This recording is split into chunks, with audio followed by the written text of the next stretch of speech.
Final segment on a Friday afternoon. Lawton Swan with you. Thank you for being a part of the program, and certainly appreciate each and every one of you for just spending some time with us as we talk a little college football, as we talk about your Tigers, and certainly look forward to being a part of your afternoon, evenings, and more over on the show that shakes the Southlands website, ClemsonSportsTalk.com. All right, so real quick from those of you who are hanging out with us, and I got to make sure one thing real fast, but funny text message from Bent Zero.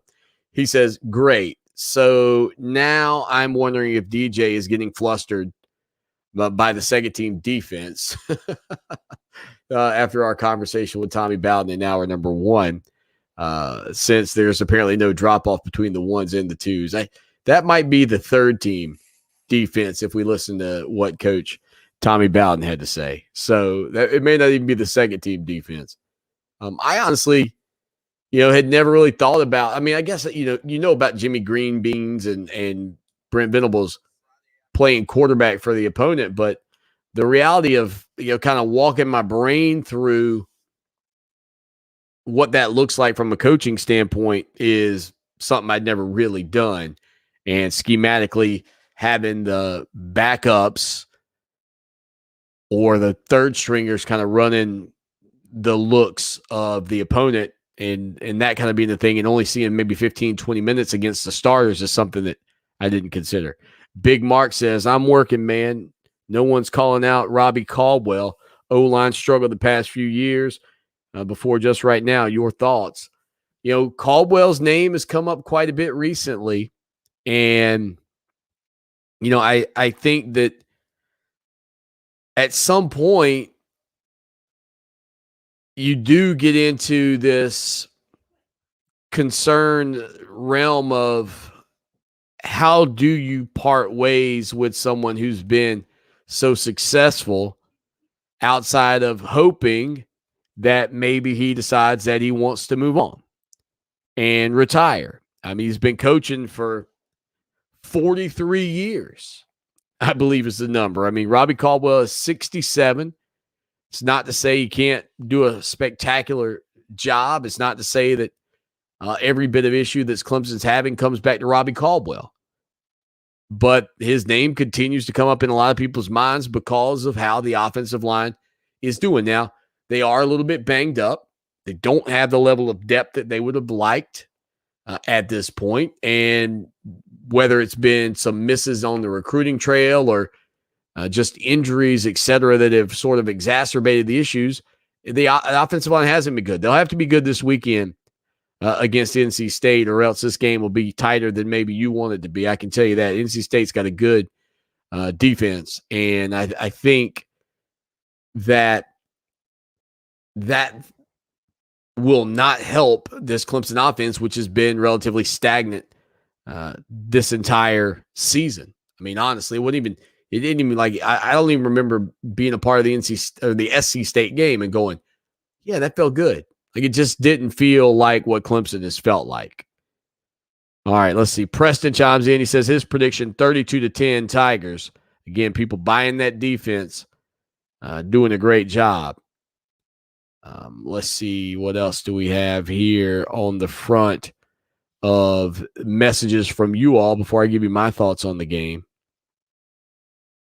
I think that might be all of the text. Let's see over here for people watching. Caleb says 28-7 is his prediction. Anthony goes with a breakout 41-10 type performance for Clemson. James says he'll be happy with 24-6. So again, what I'm seeing here is Tiger fans not feeling like the offense is just going to be spectacular on the road. Although we do get one little call for a 41-point outing from Anthony. For me, I mentioned a defensive score, and I think that a moment like that for this team could be as much of a catalyst as DJ Uiagalelei hitting on one big deep ball. Like, I think that Clemson is sort of like just this. It's it's ready to explode, and I don't think in a bad way. I think in a positive way. Again, the hostile environment I think actually helps Clemson.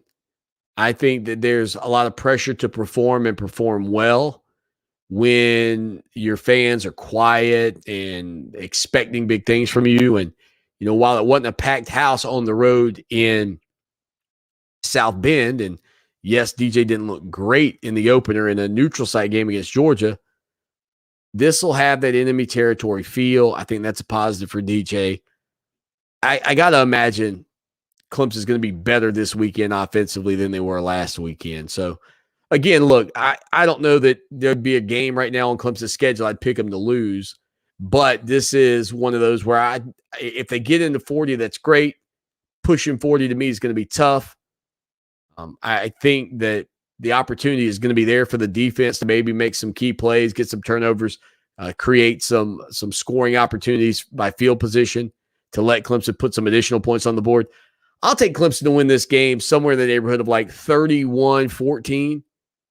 31-14, I think, will be my mark, and I'll go from there. I hate to see this defense give up touchdowns, but it's hard to imagine that this thing's going to last through this weekend, and it didn't last through this weekend on our simulation. So Tigers win it 34-16. Again, thank you for being a part of the program. Go hit that subscribe button. I think the Tigers will make just enough plays on defense to give the offense some additional opportunities, and they'll put points on the board. We got to get out of here until Monday. As always, y'all take care now, and go Tigers.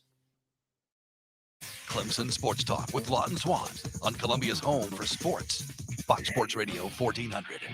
Now, Columbia's most dependable traffic, sponsored by Pope Davis Tire and Auto.